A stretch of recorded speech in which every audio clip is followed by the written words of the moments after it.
أعوذ بالله من الشيطان الرجيم. بسم الله الرحمن الرحيم. والنازعات غرقا والناشطات نشطا والسابحات سبحا فالسابقات سبقا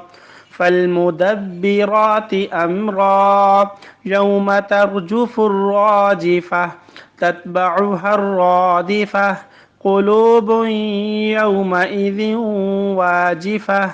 أبصارها خاشعة يقولون أئنا لمردودون في الحافرة أئذا كنا عظاما نخرة قالوا تلك إذا كرة خاسرة فإنما هي زجرة واحدة فإذا هم بالساهرة هل أتاك حديث موسى إذ ناداه ربه بالواد المقدس طوى اذهب إلى فرعون إنه طغى فقل هل لك إلى أن تزكى وأهديك إلى ربك فتخشى فأراه الكبرى فكذب وعصى ثم أدبر يسعى فحشر فنادى فقال أنا ربكم الأعلى فأخذه الله نكال الآخرة والأولى إن في ذلك لعبرة لمن يخشى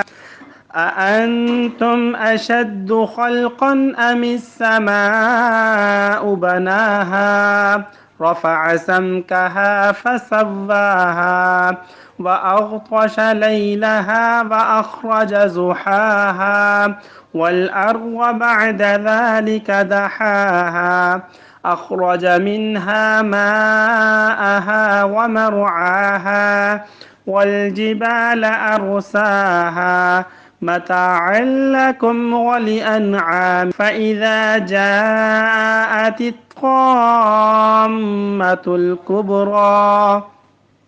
يوم يتذكر الإنسان ما سعى وبرزت الجحيم لمن يرى فأما من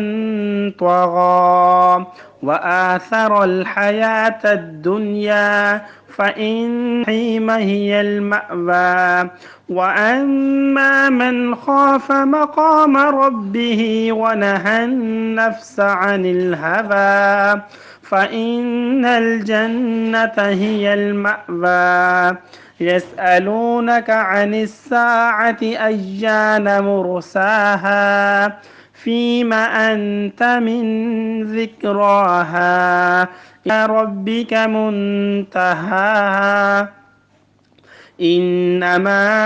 أنت منذر من يخشاها كأنهم يوم يرونها لم يلبثوا إلا عشية أو ضحاها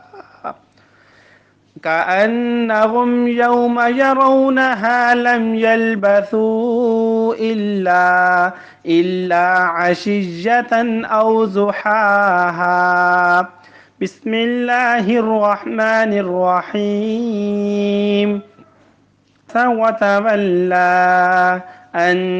جاءه الأعمى وما يدريك لعله يزكى أو يذكر فتنفعه الذكرى أما من استغنى فأنت له تصدى وما عليك ألا يزكى وأما من جاءك يسعى وهو يخشى فأنت عنه تلهى كلا إنها تذكرة فمن شاء ذكره في صحف مكرمة مرفوعة مطهرة بأيدي سفرة كرام بررة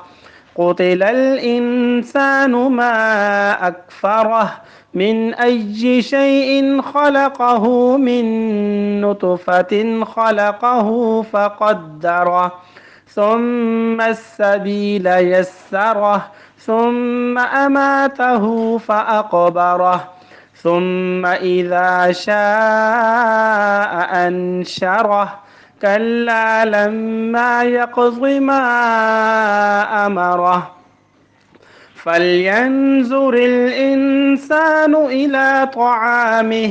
أنا صببنا الماء صبا ثم شققنا الأرض شقا فأنبتنا فيها حبا وعنبا وقضبا وزيتونا ونخلا وحدائق غلبا وفاكهة وأبا متاعا لكم ولأنعامكم فإذا جاءت الصاخة يوم يفر المرء من أخيه وأمه وأبيه وصاحبته وبنيه لكل امرئ منهم يومئذ شأن يغنيه وجوه يومئذ مسفرة ضاحكة مستبشرة ووجوه يومئذ عليها غبرة ترهقها قترة أولئك هم الكفرة الفجرة صدق الله العظيم وصدق رسوله النبي الكريم